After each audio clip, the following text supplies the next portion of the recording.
Manchester City versus Bayern Munich in the Champions League was, as expected, an extremely high-level football game, and the tactics from Pep Guardiola and Thomas Tuchel were sort of an exhibition of the current footballing meta. Despite the scoreline, it was actually a very close game. I think Bayern did a lot of things very well, but today I'm going to focus mainly on Manchester City, some tactical things that Pep is doing that other teams could learn from, and ultimately why they had the edge in this game. So if you enjoy the video, consider leaving a like, and let's get into it. Just before we get started, I want to let you guys know about an exciting development in the world of VR football. Now, I've introduced you to Be Your Best before, the VR training tool that helps you improve your scanning. Well, they've just released a brand new mode which is the closest thing to FIFA the world of VR has to offer. The mode is called Match Play, and it lets players play a full 11-a-side game in VR from the perspective of one player on the field, with the aim being to replicate the experience of a real-life game. Match Play gives you complete control over your actions and decisions, with movement controls allowing you to roam wherever you want on the pitch, both with and without the ball, ultimately helping to strengthen your all-round positional awareness. In the training mode, you have the ability to do everything from requesting the ball, stringing together sequences of passes, tackling opposition players, and of course, shooting and scoring. You'll still be able to work on your scanning and awareness, but with more going on, your decision-making skills will be challenged more than ever before. So Match Play is available to all Be Your Best subscribers. If you want to give it a go, just go to beyourbest.com and you can use the discount code PURIST20 at checkout for 20% off your subscription. When it comes to these elite level games, what tends to happen is quite a big emphasis on build-up, and that's mostly a result of the modern pressing strategies that are so prevalent in the game. Both City and Bayern use what's known as hybrid pressing, which is essentially a hybrid between man-to-man and zonal marking. And the idea is that you get the best of both worlds when it comes to controlling territory and applying pressure on the ball. If you want to read an in-depth explanation on hybrid pressing, I'll link a great article by John McKenzie in the description, but in the context of this game, the hybrid press meant shifting from a zonal approach when the opposition centre-back is on the ball, to a man-to-man one when there's a certain trigger, usually a pass into a fullback. So here it's a pass into Ake, and you see Bayern start to aggressively press. When you combine this with both teams playing a high defensive line and both wanting to play through the lines with control, you get a big tactical chess match in build-up, with both managers trying to arrange their teams in a way so that it can play through the press. And to cut a long story short, both Bayern and City actually had pretty good strategies to do so. Pep Guardiola set up in this 3-2 shape, which has been his go-to this year, with the slight tweak of playing John Stones as the second pivot. We have seen that before, but Pep's second pivot is usually a fullback who then steps into midfield, but this time Stones was playing as a centre-back out of possession and then stepped up into midfield when City won the ball. I actually really like this way of doing things. Firstly, this forward movement is difficult to press, so when Stones makes his pass out wide and then steps further into midfield, Musiala is kind of forced to go with him.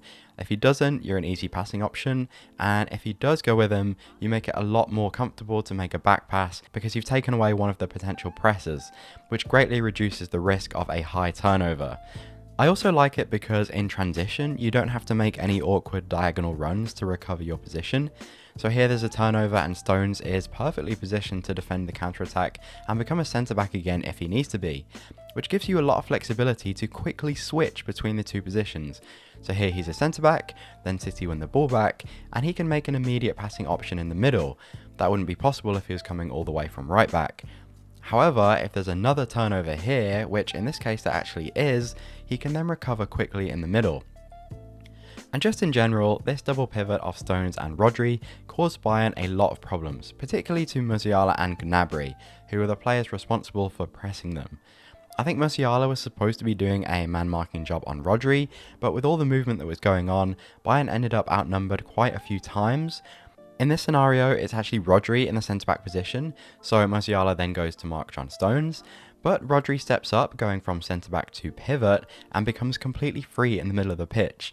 Musiala and Gnabry got that press wrong a couple of times versus Stones and Rodri, and not only did that give City a way through the press, it was also relevant for the first goal, where Rodri steps up after a transition, and Musiala hasn't recovered in time to mark him. I think in this regard, the Bayern strategy was a little bit too rigid. It seems to me that everyone had a man marking job, but they weren't really fluid enough to cover for each other. So moments earlier, Kimmich or Gnabry could have taken responsibility for Rodri, but in the end it was Musiala tracking back from all the way over here. The other thing City really have going for them in build-up is the quality of their wingers as ways to release pressure. Both Bernardo Silva and Grealish are ball retention masters, and I've actually seen some City fans complain that this duo isn't particularly dynamic enough, not good enough 1v1, but just being hard to dispossess is actually very useful when you can't unlock a free man in midfield.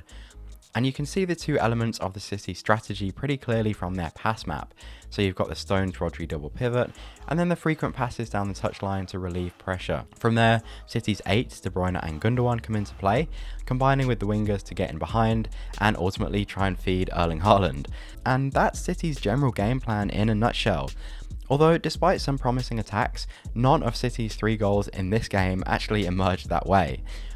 In fact, the bigger reason that they won this game, in my opinion at least, is the supreme balance that Pep Guardiola has found in this squad between the offensive and defensive sides of the game. Because when you look at the City lineup, you realise he effectively started with 4 centre-backs, Akanji, Stones, Diaz and Ake, and yet arranged in this 3-2 system, it really works. So when City have settled possession, the rest defence basically becomes a line of 4 behind the ball, which is very, very solid. Ake and Akanji on either side are very aggressive ball winners, and they're snuffing out most attempts at counterattacks. Those 2 players are also very good 1v1 when City are defending deeper, and in this game they were winning their duels with Coman and with Sane more often than not. When you're playing 4 centre-backs, your deep block obviously becomes very difficult to play through, and City are extremely compact when they need to be. But honestly, the bit that I really like is that in possession, Pep ensures that these players retain roles they're comfortable in. Akanji is a right-footed centre-back playing on the right, Ake left-footed on the left. They've always got passing options who are comfortable receiving under pressure. We mentioned about the quality of the wingers ahead of them, which reduces the need for them to find difficult passes. And just generally, they're not asked to do anything that doesn't come naturally. They're not often overlapping or trying to combine between the lines. They're mostly just keeping things nice and tidy. And for me, this is a classic example of Guardiola making his players feel as comfortable as possible on the pitch, really creating an environment for individuals to thrive, while still retaining a well-balanced collective. And I say well-balanced in the sense of both technicality and physicality, which, to be honest, is kind of where Bayern fell short in this game. On the physical front, their forwards really struggled against City's defenders. Musiala in particular found it really tough. For City's 3rd goal, Pavard was outjumped by Stones. Then on the technical front, there was obviously the big mistake from Upamecano, which led to the 2nd goal, and again City were just winning most of those 1v1 duels. So fine margins as you'd expect, but City were the more balanced team in my opinion, and I hope this video has explained at least a small portion of what makes them such a force. Of course, they've had a lot of money and many years to build this, but when you look at the squad planning and the tactical setup, they really go hand in hand. When you consider City let go of Joao Cancelo, one of their best creators, only to field a team against Bayern Munich without fullbacks, you realise that Pep Guardiola is almost always one step ahead of the game. Okay, that's it for me today. Let me know if you enjoyed by giving this video a like. Remember, you can check out Be Your Best using the first link in the description, and with that, I hope you have a great rest of the day. Take care.